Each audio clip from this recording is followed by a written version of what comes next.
Class के लोग हैं। ये पूरा बेल्ट दोआब का बेल्ट है। हम सब मिडिल क्लास, खेती करने वाले लोग, हम लोग रात में 2-2 बजे पानी लगाया हमने गन्ने में। हमको तो स्ट्रगल कर सीखने की जरूरत नहीं, हम तो स्ट्रगल में पले बड़े हैं। रात में अब तो भाई ज्यादातर लोग शहर में रहते हैं, गांव में रहते हैं, नहीं तो दिसंबर के महीने में भाई साहब पानी लगाना होता था गन्ने में, और वो भी गांव में। और तब अब तो बड़े सारे प्लास्टिक के फाइबर के पाइप आ गए, अब तो बहुत सारी सुविधा हो गई, 24 घंटे लाइट रहती थी। सन 90 में पता लगा रात में 2 से 4 बजे ही लाइट आई, उसी बीच आपको पानी पहुंचाना है खेत में। और फिर वो मिट्टी के बरहा होते थे, और पता लगा आप पानी चला के सो गए, बगल वाले ने बरहा ही खोद डाला, उसके खेत में पानी चला गया।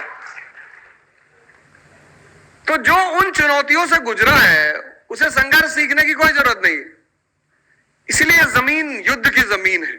उत्तर भारत, जहां भी कृषि होगी वहां युद्ध होगा ही होगा, जमीन पर कब्जे के लिए। तो तीसरी चीज है सिंप्लीफिकेशन ऑफ नॉलेज। सिंप्लीफाई करो यार, अपने भी दिमाग का इस्तेमाल करो। चौराहे पे 4 घंटे खड़े हो, अति को गलत मार दीन, अरे अब जो हो गया तुमसे इससे क्या लेना देना है यार। तुम्हें जब डिस्कस ही करना है, जब बात ही करनी है, तो तुम एसएलआर पे चर्चा कर लो, सीआरआर पे चर्चा कर लो, इन्फ्लेशन पे चर्चा कर लो, वर्ल्ड इकोनॉमी पे चर्चा कर लो। न्यूज़पेपर होता है इसीलिए तो होता है कि आप जब बाहर निकले 2 घंटा बैठे तो डिस्कशन ही तो करें। आज का यूथ क्यों नहीं न्यूज़पेपर पढ़ पा रहा है? क्योंकि न्यूज़पेपर डिस्कशन का मैटर है। हमारे गांव में आज भी जो थोड़ा सा बुजुर्ग लोग हैं उनको हर न्यूज पे पकड़ है। 7 बजे बाजार आ जाते हैं। जब गोंडा से आप तरफगंज जाते हैं तो बीच में एक बाजार पड़ती है वजीरगंज, तो वही मेरा गांव है। तो 7 बजे सब बाजार आ जाते हैं सब, और 7 बजे जो है सीताराम की दुकान है चाय की, वहीं बैठेंगे सब। और कुर्सी उर्सी तो होती नहीं, वो पटरे वाला तख्ता होता है, उसी सब बैठ कर और शुरू की यूक्रेनवा जो है दे रहा है टक्कर भैया।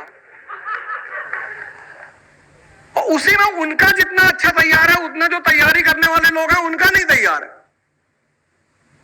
चौथी बात जो रैंचो मॉडल की खास बात है, सिचुएशन को हैंडल करना। डीन हाथ पकड़ के घसीट रहा है, डीन, और घसीट के ले आके क्लास में खड़ा कर दे रहा है कि आज हमको प्रोफेसर रणछोड़ दास चाचड़ पढ़ाएंगे।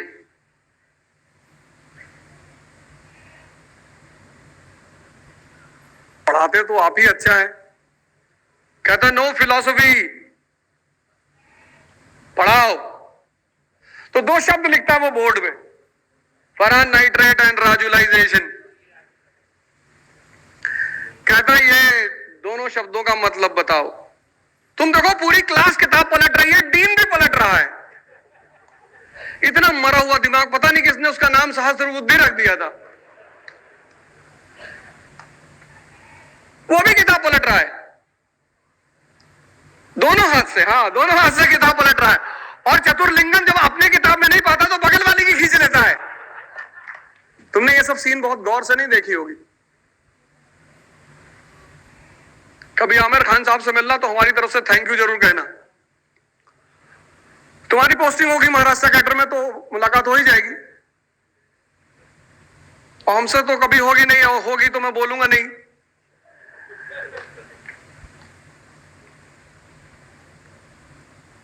बस एक दुश्मनी है बॉलीवुड से, पता नहीं क्यों, और किसी से नहीं है। दर्द की बात मत पूछ। सोचो तुमको कोई पकड़ के ले गया घसीटते हुए क्लास में, इतनी बड़ी क्लास में इतने लोग बैठे, तो तुम तो सॉरी सर माफ कर दीजिए, गुरुजी गलती, अरे गुरुजी, खड़ा हो रहा है। फिर वो कहता है ये तो मेरे दोस्तों के नाम है।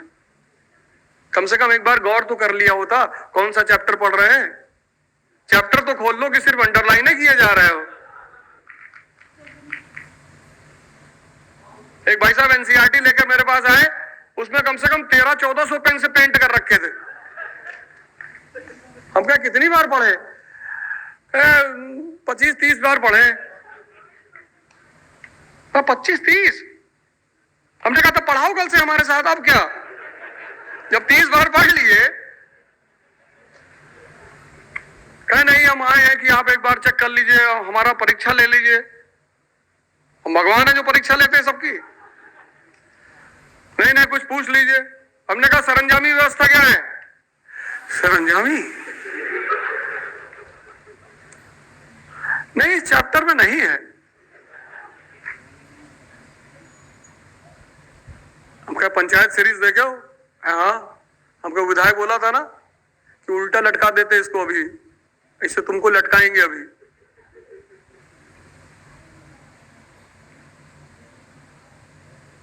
सिचुएशन। और दिमाग है किस लिए? दिमाग सिर्फ गुटखा खाने के लिए है। इतना कीमती चीज, इतना, सिद्धार्थ का खुला हुआ था, बुद्ध बना दिया। सिद्धार्थ का खुला हुआ था, भगवान, इंडिया में पूजा हो रही, चाइना में हो रही, जापान में हो रही है, यूरोपियन ऑथर कह रहा है लाइट ऑफ एशिया। इतनी बड़ी चीज दिमाग। ये चौथा फीचर है रैंचो मॉडल का, परिस्थितियों को कैसे हैंडल करना है। पांचवा फीचर तो इतना प्यारा है कि जिसके पास वो फीचर आ जाए वो उसको महान बना देता है। बड़ा हुआ तो क्या हुआ, जैसे पेड़ खजूर, पंछी को छाया नहीं, फल लागे अति दूर। कबीर अनपढ़ है, लेकिन ये कौन सी क्षमता है? ऑब्जर्वेशन की क्षमता। एक अनपढ़ आदमी को ऑब्जर्वेशन की क्षमता ने महान बना दिया, नहीं बनाया? कबीर, ऑब्जर्वेशन जिसके पास आ जाता है ना, ऑब्जर्वेशन। बुद्ध क्या? ऑब्जर्वेशन। 4 आदमी को देखा, दिमाग टनक गया, क्या रहा हम भी बुढ़े होंगे? अरे बाबूजी बिल्कुल होंगे। बोले हम भी बीमार पड़ेंगे? बिल्कुल बिल्कुल बीमार पड़ेंगे, बहुत सारी बीमारियां आपको हो सकती हैं।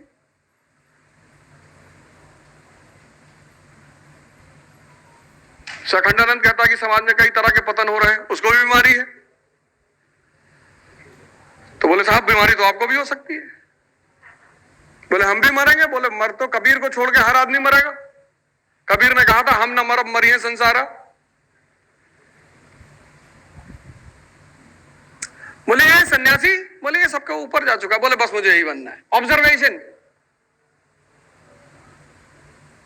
कबीर देखो अनपढ़, जुल्हा, चक्की चल रही देख रहे हैं, चलती चक्की देख के दिया कबीरा रोए, और 2 ऑप्शनल के बीच में साबुत बचा न गोए।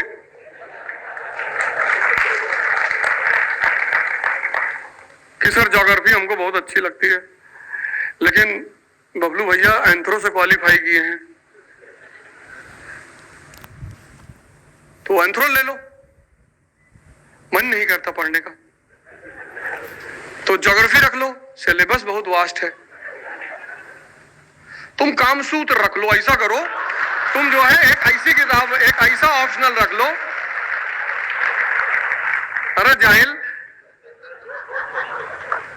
लड़ना है तो कोई ना कोई तो हथियार उठाना ही पड़ेगा ना। 6 महीने से इसी में परेशान है। ऑप्शनल का सिलेक्शन नहीं होता, एस्पिरेंट का सिलेक्शन होता है। कोई इकोनॉमी से टॉप करता है, कोई पॉलिटी से टॉप करता है, कोई ज्योग्राफी से टॉप करता है, कोई मैथ से टॉप करता है। तुम अपना इंटरेस्ट देखो और एक टीचर बढ़िया से ढूंढ लो अपने सब्जेक्ट का, वो तुम्हारी लड़ाई को 50% कम कर देगा। बस इतना क्या टेंशन लेना, और सबसे क्यों पूछना? अर्जुन की तरह एक ही आदमी से पूछो, दुर्योधन की तरह सबसे क्यों पूछ रहे हो? एक आदमी जीवन में पकड़ लो, उससे राय लेते रहो जब तक उसकी राय तुमको अच्छी सफलता दे रही है, और कह दो कि जिस दिन तुम्हारी राय ने कोई गलत परिणाम दिया तब जन्नत दिखाएंगे तुमको।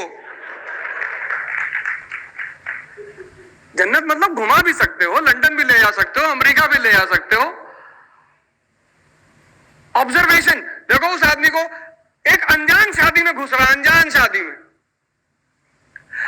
शादी में घुसकर एक अनजान लड़की को राय दे रहा है, कह रहा कि इससे अपने मंगेतर से शादी मत करना, ये तुम्हारी जिंदगी घर खत्म कर देगा, ये प्राइस टैग वाला आदमी है, हर चीज का प्राइस बताएगा तुमको जिंदगी भर। तो कहती एक्सक्यूज भी, कहता डेमो दूं। तो एक कटोरी चटनी ले आके उसके जूते पे गिरा के $300 का जूता कहता देगा। इसको बोलते हैं ऑब्जर्वेशन। इसीलिए हिंदुओं ने यहां पर एक आंख बनाई, भगवान शिव की फोटो बनाई कि जिसकी भी ये आंख खुल जाएगी उसके पास ऑब्जर्वेशन की शक्ति आ जाएगी, और जिसके पास ऑब्जर्वेशन की शक्ति आ जाएगी उसका शिव जैसा विस्तार हो जाएगा, महान हो जाएगा वो।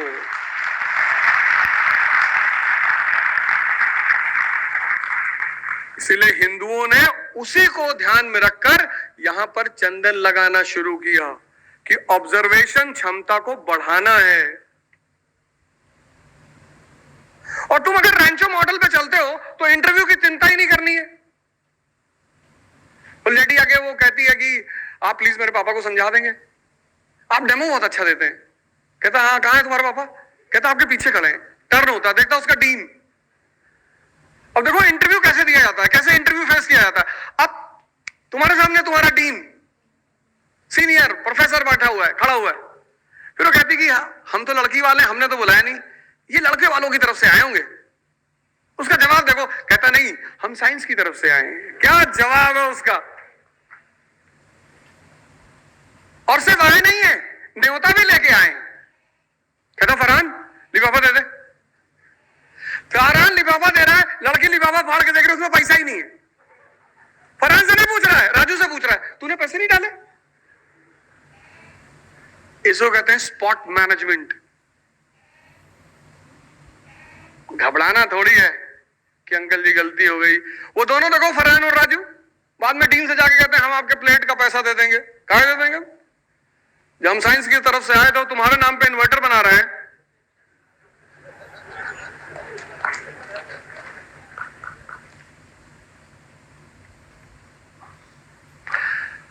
पांच क्वालिटीज। पहली क्वालिटी एप्लीकेशन। पढ़ो यार, इतना तुम पढ़े हो, 15-16 साल पढ़े हो, पर तुमने शायद इस बात पे कभी ध्यान नहीं दिया होगा कि नॉलेज का एप्लीकेशन होता है।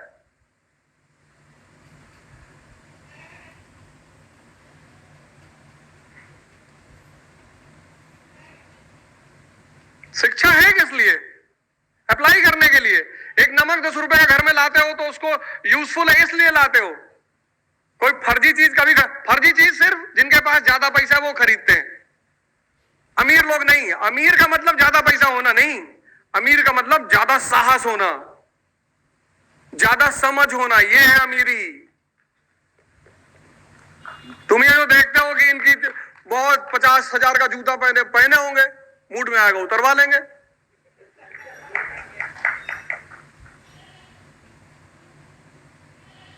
जिनके पास पैसा ज्यादा है उनके यहाँ फालतू की चीजें हैं। तो कई बार मैं गया, कई लोगों गया तो बताया कि ये स्टैचू 7 लाख रुपए की। मैंने कहा अच्छा, रात में तुमको कहानी सुनाती है? नहीं नहीं नहीं यार, तब काहे ले आए पागल?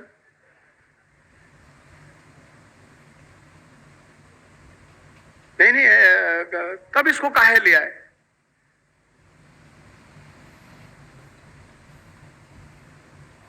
किसी आश्रम में जाओ, किसी महात्मा के कमरे में जाओ, पूरा कमरा तुम्हें खाली, साफ सुथरा, हाइजीनिक, चमकता हुआ मिलेगा। बहुत सारे लोग तो घोड़े की फोटो लगाए। अच्छी बात है, कहते घोड़े की फोटो लगाने से तरक्की होती। हम जितने हजरतगंज के रिक्शा वाले, हम कहे भैया तुम घोड़े की फोटो खरीद लो और रिक्शा के पीछे लगा लो। एक दो को तो खरीद के दिया मैंने, लगा लो। विवेकानंद नहीं लगा लेते?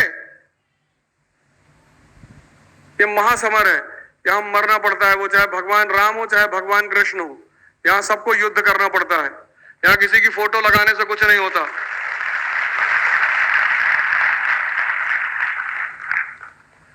तो पहली चीज है एप्लीकेशन। जितना पढ़ो, इकोनॉमी, पॉलिटी, ज्योग्राफी, साइंस, जो भी पढ़ रहे हो,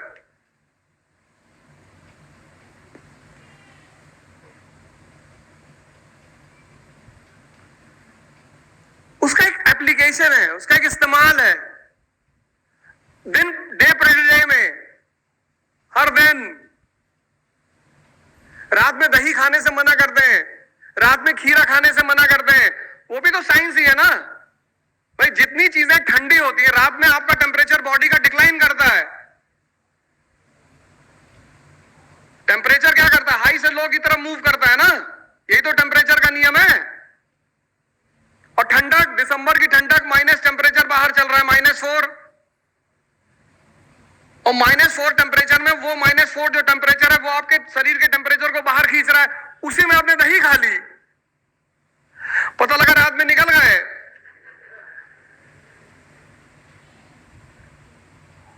साइंस आपको रटने के लिए थोड़ी पढ़ाया गया है, कुछ भी आपको रटने के लिए नहीं पढ़ाया जाता।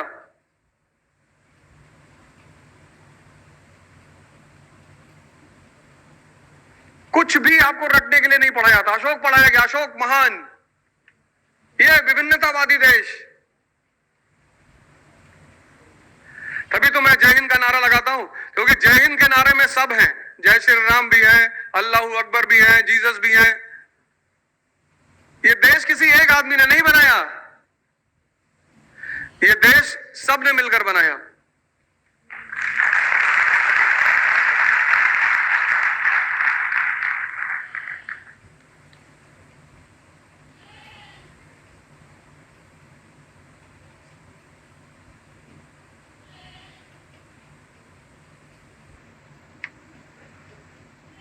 और जब ये देश सबने मिलकर बनाया तो सबका सम्मान किया जाना चाहिए।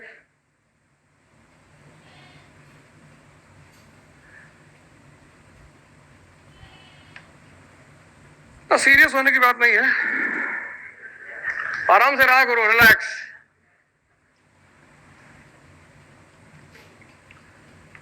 यही तो रैंचो की सबसे खास बात है, स्ट्रेस फ्री आदमी है।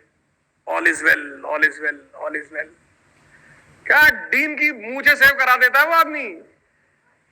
डीन कहता है इनको नौकरी नहीं मिलेगी, कहता मिल गई सर। तो हमारे लोग हैं सर, यूपी का मामला, जबरदस्ती लगवा देंगे नौकरी, तुम्हारे कहने थोड़ी है। टीचर बड़ा गुस्सा करते हैं, सब पे करते हैं। टीचरों की बात का बुरा नहीं मानना चाहिए, दो लोगों की बात का कभी बुरा नहीं मानना चाहिए, एक तो माँ बाप का और एक टीचर का। ये बेचारे अथाह प्रेम में, अथाह प्रेम में कहते रहते कुछ नहीं कर पाओगे जिंदगी में। वो उनकी नफरत नहीं है, वो प्रेम है। तुम उसको दूसरे नजर से देखते हो, बस हाथ बांध के ऐसे खड़ा होकर मुस्कुरा दिया करो, सॉरी सर। जब हम स्कूल जाते थे तो टाई लगाते तो टाई नीचे कर लेते थे, तो जब भी प्रिंसिपल पकड़ता था यू वो भी टाई तो वैसे लगा ले, सॉरी सर। फिर थोड़ा सा आगे गया, फिर नीचे कर लिए।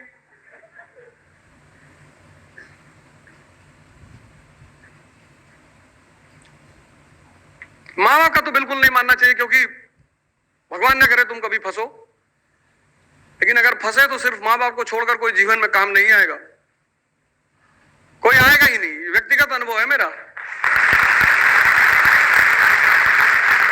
और जब भी किसी सड़क पर बच्चे को भीख मांगते हुए देखना तो अपने माँ बाप को याद करना, क्योंकि अगर तुमको छोड़ जाते सड़क पे तो तुम भी ऐसे ही भीख मांगते। तुम्हारे उस काल में जब तुम डिसीजन लेने की क्षमता नहीं रखते थे, तब उन्होंने तुमको पाल पोस कर इतना बड़ा किया। कुछ भी बोले, कुछ भी। गाड़ी लाल शर्ट लिया है पहनने के लिए, तारीफ करो कि बहुत बढ़िया शर्ट है। बिल क्लिंटन पहनता था ऐसी शर्ट। बाद में अगरबत्ती लगा दो, छेद हो जाए, को पहनने के लिए खुद ही मना करे, ज्यादा से ज्यादा 2-4 फेंक मार ही देंगे कि 350 रुपया मीटर थी, तुम अगरबत्ती लगा दी इसमें। तारीफ करना है, पहनने के लिए कौन कह रहा है?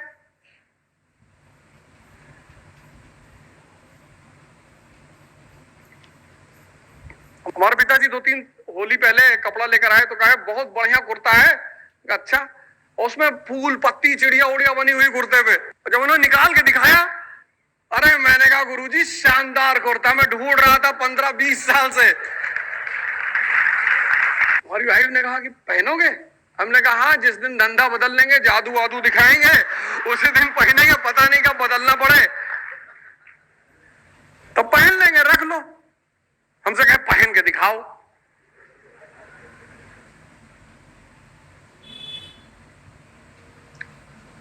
पहने। पिताजी कह रहे भैया, जब 100 रुपए मांगा तो 150 रुपए दिए, तो वो एहसान तो कभी भर ही नहीं सकते ना। इसलिए इन लोगों की बात का बुरा मत माना करो। देखो लास्ट में आखिर सहस्त्र बुद्धि पेन देता किसको है? रैंचो को ही देता है। वो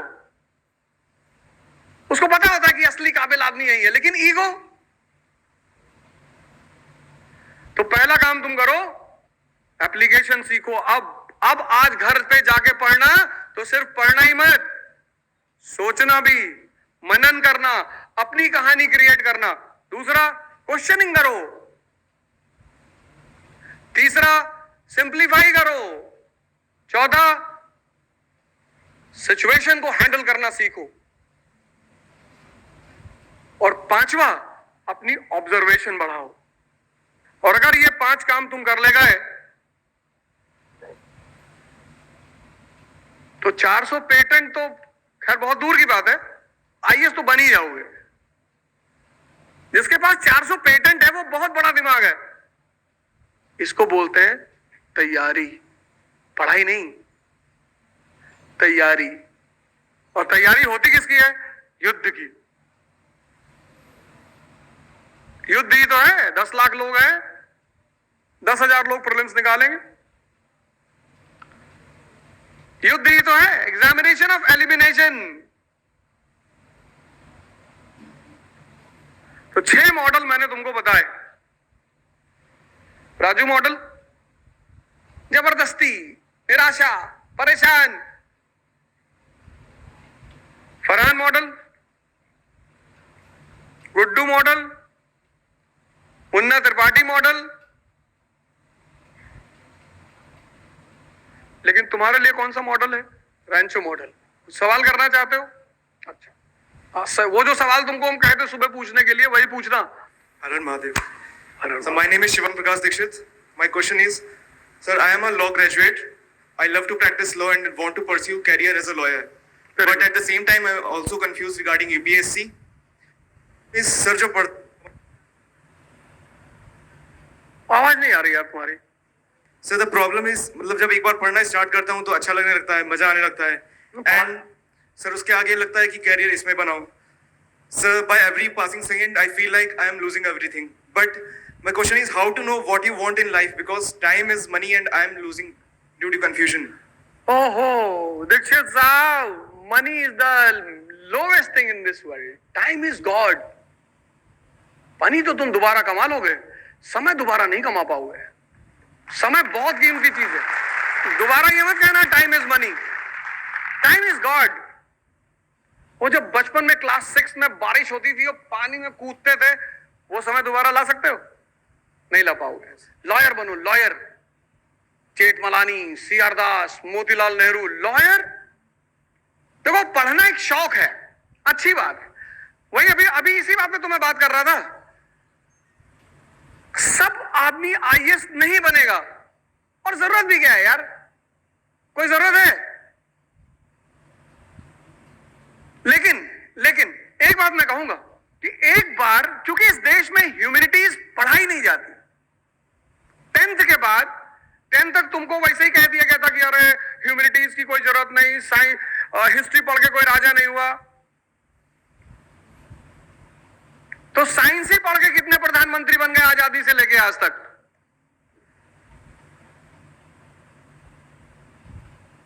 तो एक बार ये मेरा व्यक्तिगत मानना है कि एक बार व्यक्ति को इसकी तैयारी करनी चाहिए। तो जब तुम इसकी तैयारी करोगे तो इकोनॉमी का पर्सपेक्टिव, अप्लाइड, थ्योरेटिकल तो है ही है, अप्लाइड। कि यूपी, बिहार, यही के लोग सबसे ज्यादा मजदूर क्यों हैं? पंजाब के क्यों नहीं है? तुम नागालैंड चले आओ, वहां भी तुमको यूपी बिहार का मजदूर मिलेगा। तुम केरला चले आओ, वहां भी तुमको यूपी बिहार का मजदूर मिलेगा। तुम श्रीनगर चले आओ, श्रीनगर छोड़ो, जो लास्ट पॉइंट है पुलवामा वगैरह, वहां चले आओ, तुमको वहां भी यूपी बिहार का मजदूर मिलेगा। तो ये क्यों है? अब तुम दिल्ली से जब जम्मू की तरफ जाते हो, वैष्णो देवी, तो जितने भी स्टेशन है सब इंडस्ट्रियलाइज्ड है। सोनीपत, पानीपत, फगवाड़ा, लुधियाना, जालंधर, सब। तो वहां का आदमी जो है वो 3 महीना कृषि में काम करता है, बाकी 9 महीना फैक्ट्री में काम करता है। और पंजाब में तो वैसे भी आधा पैसा कनाडा से आता है। लेकिन जब तुम दिल्ली से बंगाल की तरफ जाते हो, कितने स्टेशन इंडस्ट्रियलाइज है? और एग्रीकल्चर गिव्स पीरियोडिकल एम्प्लॉयमेंट। साल में मैक्सिमम एम्प्लॉयमेंट 4 महीने की देती है वो, बाकी 8 महीना। ये होता है अप्लाइड नॉलेज, अप्लाइड। तो तुम एक काम करो, अपना शौक पूरा कर लो। शौक एक अलग चीज है, और इंटरेस्ट होना, जैसे तुम्हारा इंटरेस्ट है कि तुम्हें अच्छा लगता है लॉयर में, तुम यार जेठमलानी बन जाओ इस देश में। जेठमलानी मतलब लॉयर का मतलब जानते हो? कौन सा डिपार्टमेंट है जो लॉयर के आगे गुड मॉर्निंग नहीं कहता? लॉयर मतलब जिसको जीवन भर पढ़ना है। इसीलिए लोग मजबूरी में वकालत कर ले भले, वकालत बहुत टफ चीज है। वकील को पढ़ना है जब तक वो जिंदा है। वकील, डॉक्टर, टीचर, ये 3 सबसे डेंजरस प्रोफेशन है। प्रोफेशन, एम्प्लॉयमेंट नहीं है, प्रोफेशन। क्योंकि तीनों में क्या है कि आपको जब तक आप जिंदा हो तब तक पढ़ना है। नॉलेज एनरिचमेंट तो करनी ही करनी है। तो ठीक है, तुम्हारा यार प्रोफेशन बहुत अच्छा, वकालत मैं उसके लिए मना नहीं करूंगा, पर अगर तुम अपना शौक पूरा करना चाहते हो तो एक बार कोचिंग करके, तैयारी करके एक अटेम्प्ट दे दो। कम से कम तुम्हारा एक फायदा तो हो ही जाएगा। Applied economy, applied polity, applied ecology, applied environment, ये सब सीख जाओगे तुम। Sir, I am following you since 3 years, like in corona period जब आपने वो ऑनलाइन क्लासेस स्टार्ट की थी, नौजवान क्रांति। जी सर, तब से थोड़ा सा उस वक्त फैमिली में प्रॉब्लम थी, but it help me a lot sir. Like अभी आपने कहा हाईली इम्पेशेंट हूँ सर, मतलब गुस्सा बहुत रहता है। अरे अरे अरे, बटो सर जैसे कि अभी आपने सर जैसे आपने अभी कहा, अगर आपसे मिलना हो पर्सनली तो यूपीएससी एक ज्यादा आसान तरीका है सिलेक्शन के बाद, but as a lawyer it will take I think like 10 years for me too. अरे ऐसा कुछ नहीं है यार, भगवान करे एज अ लॉयर मैं तुमसे कभी ना मिलूं। लेकिन देखिए, ऐसा है ना, इम्पेशंस जो है बड़ी खतरनाक चीज है, दुनिया का सबसे बड़ा रोग है, और ऐसा रोग है जो दिखाई जल्दी नहीं पड़ता। रोग है। एक बार एक कंपनी का डायरेक्टर जहां मैन्युफैक्चरिंग हो रही थी वहां गया, देखा सारे मजदूर काम कर रहे थे, एक आदमी खड़ा हुआ था। तो वो उसको देख रहा था, वो 10 मिनट खड़ा ही हुआ था, कुछ कर ही नहीं रहा था। तो वो डायरेक्टर उस आदमी के पास गया जो खड़ा हुआ था, बोला क्या नाम है तेरा? बोला श्याम। बोला कितनी सैलरी पाते हो? कहा साहब 5,000 पाते हैं।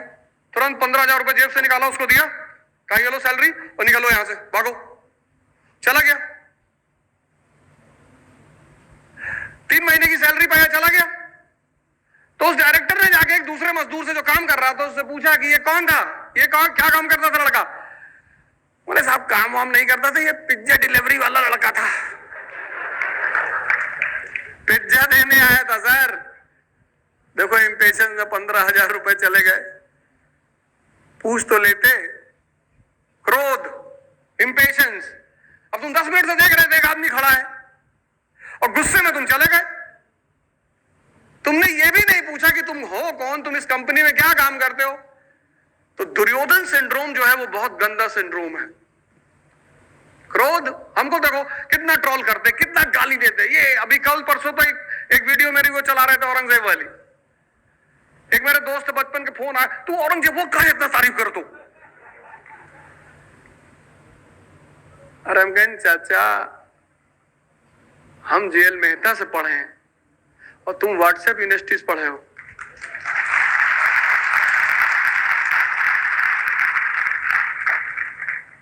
औरंगजेब के दोस्त जय सिंह, औरंगजेब के दोस्त जसवंत सिंह,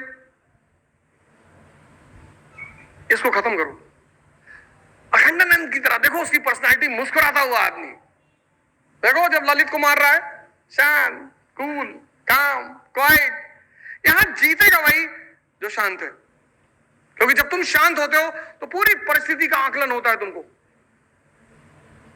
यही तो है पर्सनालिटी, और व्यक्तित्व है क्या?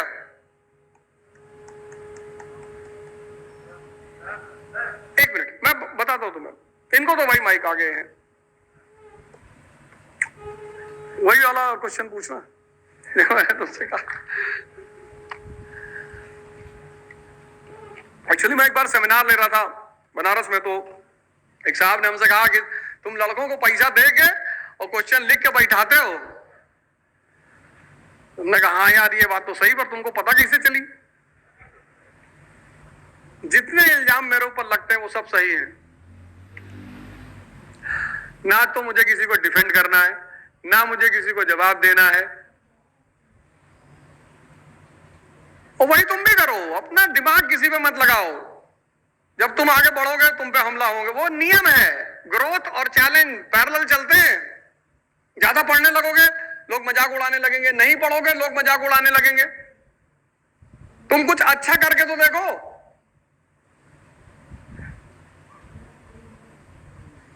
इसलिए जब लोग बहुत अच्छा करने लगते हैं तो उनको बहुत बेचैनी होती है कि लोग हमको क्यों परेशान कर रहे हैं, मजा लेने के लिए। लोग चेक करते हैं कि ग्रुप 8 एलिमेंट हो कि हाइड्रोजन हो ग्रुप 1 एलिमेंट, तो तुम्हें साबित करना पड़ता है। चलो बताओ। नाम सर मेरा नाम सत्यम है। मैं एक मेडिकल ग्रेजुएट हूँ। बेसिकली इसी साल मेरा रजिस्ट्रेशन हुआ था मई में, और मैंने सॉरी सर मार्च में, और इस बार मैं 28 मई को प्रीलिम्स दिया था और 72 नंबर्स पे मैं पहुंच गया सर, जो पेपर 1 है निगेटिव करने के बाद। पहली बार में? Yes sir. बहुत अच्छा यार, बहुत बढ़िया। तो सर कुल मिला के हुआ, जब हम ग्रेजुएशन पास आउट हो गए और चूंकि हमको घूमने का बहुत आदत था, हम इस शहर में घूमे तो करीब करीब पता चला कि सर परिवर्तन संभव है और किया जा सकता है। और जब हम इंटर्नशिप करना प्रारंभ किए तो इनिशियली देखे कि सर जो भी इलाज के लिए हमारे यहाँ आते हैं किसी को सीधा कैंसर नहीं होता, बेसिक बीमारी एनीमिया 53% महिलाओं को करना क्या है, आयरन टेबलेट देना है। मतलब बेसिकली इम्प्लीमेंटेशन और पॉलिसी, इस पे खेल बहुत चीज बना जा सकता है। इवन जो प्रोग्राम्स है जो गवर्नमेंट लॉन्च करके दे रही है, हेल्थ केयर प्रोग्राम्स, इवन इस बार भी क्वेश्चन आया था एनीमिया मुक्त भारत को लेकर के।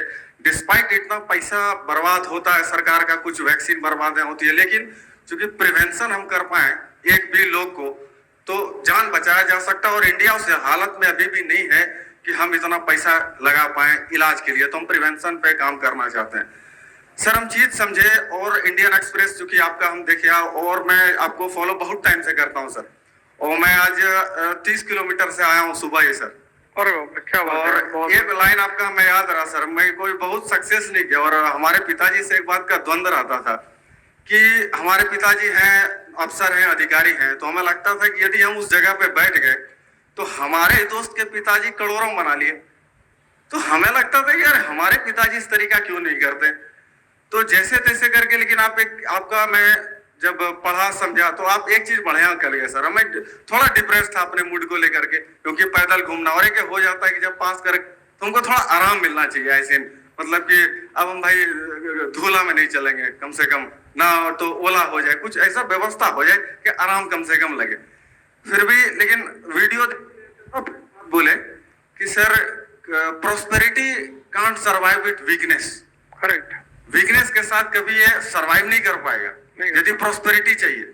इस लाइन को हम समझे सर, फिर आगे आगे देखे, और आप एक दिन बोले कि कोई नहीं है इस दुनिया में, कोई नहीं है, तुम किसी को फोन करोगे काट देगा। और वही 1 मिनट पहले मेरे साथ हुआ था, मैंने अपने एक दोस्त को फोन किया था, कुछ काम थे, उसने काट दिया। सर मेरा एक मूल समस्या ये है कि जैसे कि हम कोई काम करने बैठते हैं या पढ़ते हैं, या अभी जैसे रिसेंट में ज्योग्राफी पढ़े, कुर्जोन वाला मामला में डैम टूटा सर, और यूक्रेन बोलने लगा कि जिनेवा कन्वेंशन में कि भाई आप डैम पे हमला नहीं कर सकते, सिविलियन को चोट आएगी। अब उसमें यूक्रेन वाले बोलने लगे कि रूस ने तोड़वाया, रूस बोल रहा है कि ये खुद के लिए बोलता है। तो एक एडिटोरियल समझने का एक नशा होने लगा, और मैं उसको रोज रोज पढ़ने लगा सर। एक दिक्कत ये होता है, एक तो भूल जाता हूँ करीब डेट वगैरह करके सर, और जैसे सेडिशन एक्ट 124 है अभी आया, तो तिलक जी के टाइम से वो लागू हुआ, मेंडले जेल में रहे 5 साल, और अभी गवर्नमेंट उसको और स्ट्रिंजेंट कर दिया, जबकि सर ये 19 का वायलेशन है साफ साफ।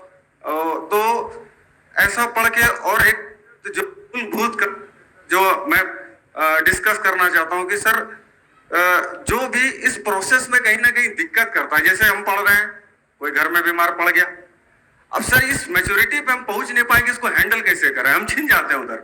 मतलब हमारे घर में कोई बीमार पड़ गया, मेरा 4 दिन पढ़ाई ठप है, इधर हमको कोई दिक्कत हो गया तो मेरे घर में, ये तालमेल मेरा बेसिकली बैठ नहीं पाता है। और ये हम ध्यान भी किया, हम आचार्य रजनीश को भी पढ़े सर, सब चीज हम प्रयास किए, लेकिन आप हमको इस मेंटल मजबूती पे लाइए कि यदि कुछ मामला हो तो हम उसको कैसे समझें। जैसे कि आज आप हम मौजूद हैं आपके सामने सर, आप बड़े शिक्षक के तौर पे आज देश में आए, हो सकता है कल हम आप नहीं मिल पाए, और हम अटेम्प्ट देंगे 24 में, हो सकता है फेल कर जाए, कोई इश्यू नहीं है। हमारी तुम्हारी मुलाकात लोकसभा में होगी, तुम इतने बढ़िया स्पीकर हो, तुमको हम चुनाव लड़ाएंगे, तुम टेंशन काहे ले रहे हो। 1 मिनट माइक दो, मैं तुम्हारी बात करता हूँ। बड़ी अच्छी बात इन्होंने कही, बहुत प्यारी बात इन्होंने कही। ये लगभग हम सबकी समस्या, कोई इनकी अकेले की समस्या नहीं, ये समस्या हम सबकी, कि जीवन और कंपटीशन, सब साथ में चलता है। अब इस साल एक लड़के का सिलेक्शन हुआ, उसका नाम है रोहित करदम। रोहित करदम कल ही मेरे साथ था वो। कल 2 लोग मेरे साथ थे, एक तस्कीन खान लड़की है, उत्तराखंड से थी, वो थी मेरे साथ। वही कानपुर में एक सेमिनार था, और ये रोहित करदम लड़का जो है, मुझे रैंक तो एग्जैक्टली उसकी याद नहीं रोहित करदम की। तो कल दोनों लोग मेरे साथ थे। तो रोहित करदम ने मुझे बताया कि सर जब मैं मेंस लिख रहा था तो उसकी माँ को ब्रेन कैंसर हो गया था, तो लास्ट स्टेज में थी।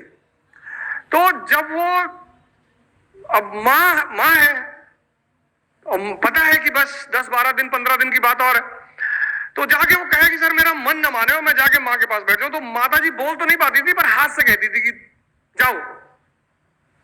तो कहे जब मैं माँ के पास बैठूं तो मुझे लगा कि मैं अपना काम नहीं कर रहा हूं।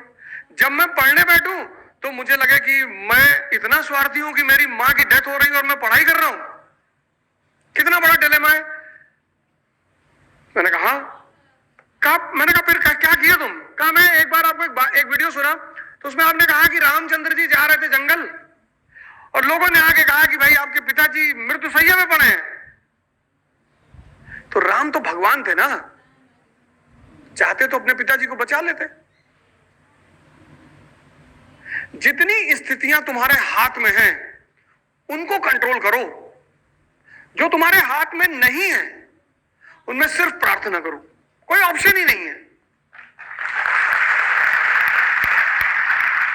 जितनी स्थितियां तुम्हारे हाथ में हैं, हाथ में कोई यार तुमसे कहा भैया हमको कुत्ता काट लिया, तुमको लगता है यार उसको मैं इंजेक्शन लगवा सकता हूं, उसको लगवा दो।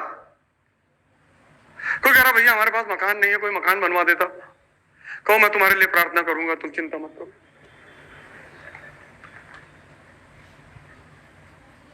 तुम उन चुनौतियों को लिखो, हम सबके सामने है।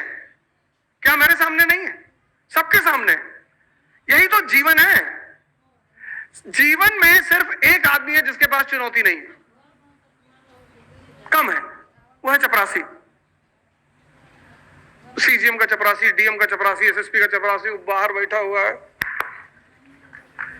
मस्ती से, जो भी मिलने आता वो उसको भी राम राम कहता है कि और बाबूजी बढ़िया बढ़िया साहब है, हाँ बैडमिंटन खेलने का, बैठो।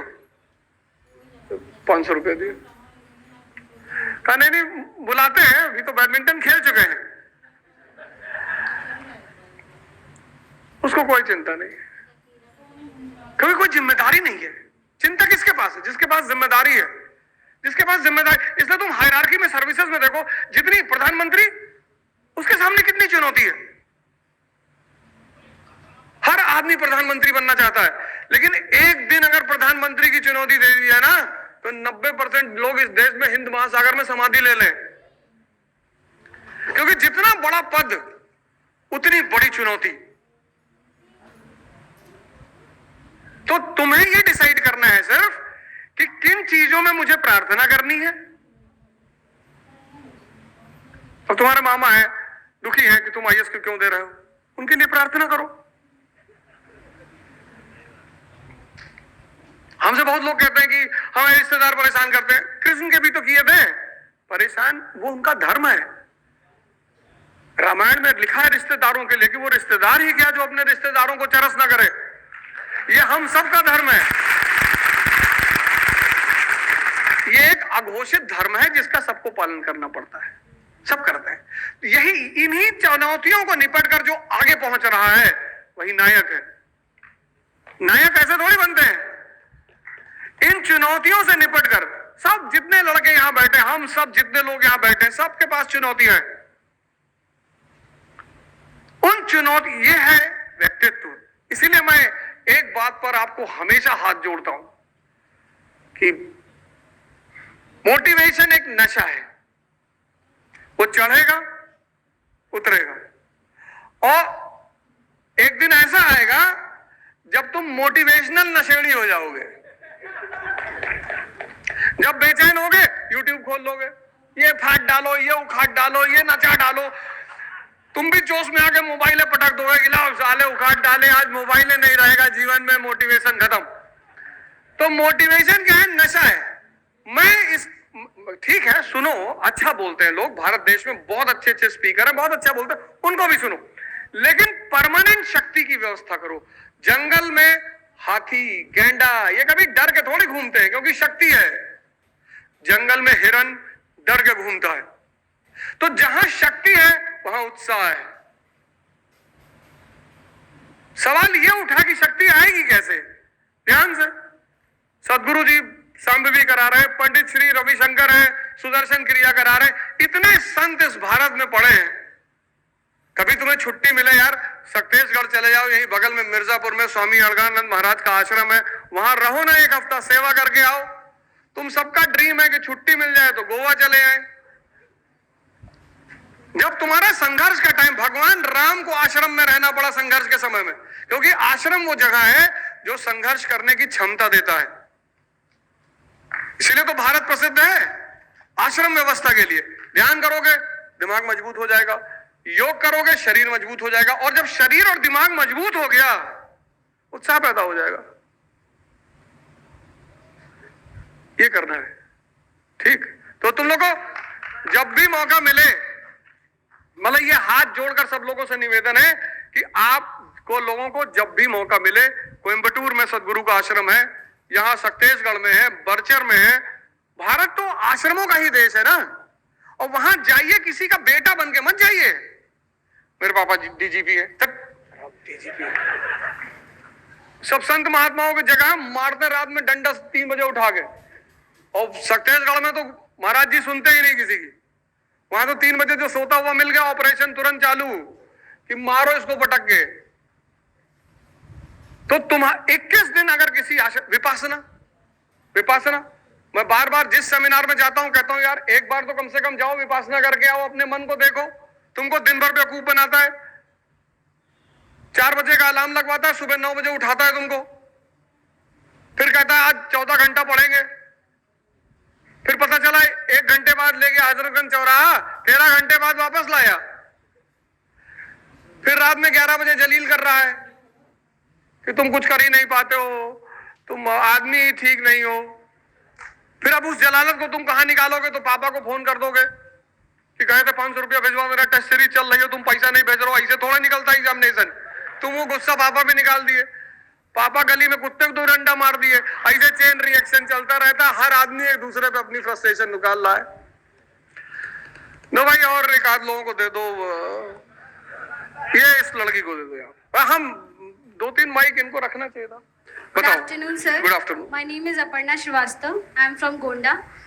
Sir, I had completed post-graduation in physics, but the time at which I had completed my post-graduation, at that time I don't know the creativity, how to relate the subject with our present life. But sir, how now I'm deciding to come in the UPSC field.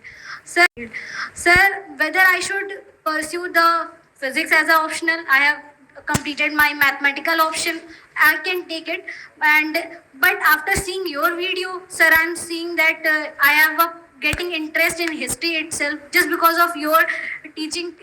जब तुम IAS बनना, मैं तुमको 500 history किताब बताऊंगा, आराम से पढ़ना। कलेक्टर का ऑफिस बड़ा सा ऑफिस होता है, मैथ्स रखो।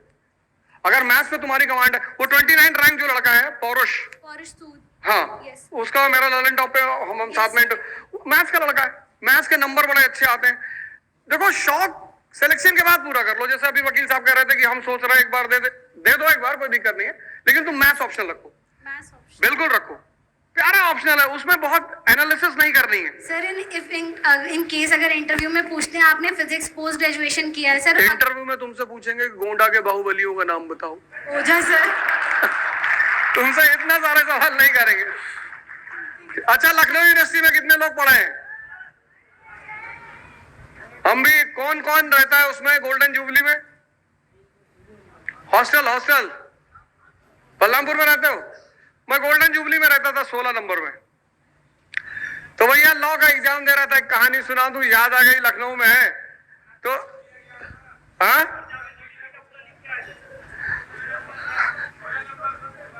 हाँ सील है ना 82 एनडी में सील है और 16 तो लॉ का पेपर चल रहा था, तो लॉ लॉ के पेपर में हमारे एक मित्र हैं, लॉ दे वो हम उस मेरा पेपर नहीं था, एक साहब है उनका पेपर था, तो हम हॉस्टल से निकले, हमने कहा यार 5 मिनट बाद पेपर खत्म हो जाएगा, तो आओ चलो एंटर किया जाए, यूनिवर्सिटी के अंदर घुमाओ, है ना। तो अखंडानंद कह रहा है उनसे, कह रहा कब तक बचाओगे वकील साहब को, अगली बार मुन्ना तुम्हारे घर पहुंचे और तुम नहीं मिले फिर, तो कहता है कि अगली बार मुन्ना हमारे घर पहुंचे और मुन्ना भैया वापस ही नहीं आए। यह है पर्सनालिटी। पर्सनालिटी का चुनाव ऐसे नहीं, परिस्थिति, तुम्हारे सामने कलेक्टर खड़ा है, किसी से बदतमीजी थोड़ी करनी है। मैं देखता हूं इस देश में इतना लोग पहले तो किसी का भी पैर छूते, किसी का भी पैर छूते इस देश के लोग। शर्म करो यार, अपने माँ बाप का पैर छुओ बस, बाकी सबको प्रणाम करो, सर नमस्कार, सर नमस्कार, और या तो उस आदमी का पैर छुओ जिसने तुम्हारा जीवन बदला हो, बाकी किसी का पैर। पागल हो यार तुम, ये कह रहे हो भैया तुम्हारा अपना कोई वजूद नहीं है, मोबाइल लेके सामने खड़े हो गए, अपने वजूद को मारते हो तुम। सम्मान सबका करो, वो चाहे कलेक्टर हो, राजनेता हो, प्रधानमंत्री हो, चाहे चपरासी है, सबसे सम्मान से बात करिए, सबसे प्यार से बात करिए, सबको इज्जत दीजिए। हर आदमी सेवा कर रहा है, कोई आपका नौकर थोड़ी है। जैसे ओला उबर के ड्राइवर हैं बेचारे, ये सब आपको सर्विस दे रहे हैं, ये आपके घर के ड्राइवर नहीं है। अगर आप इनसे भैया करके बात कर लेंगे तो 2 किलोमीटर एक्स्ट्रा छोड़ देंगे आपको ये।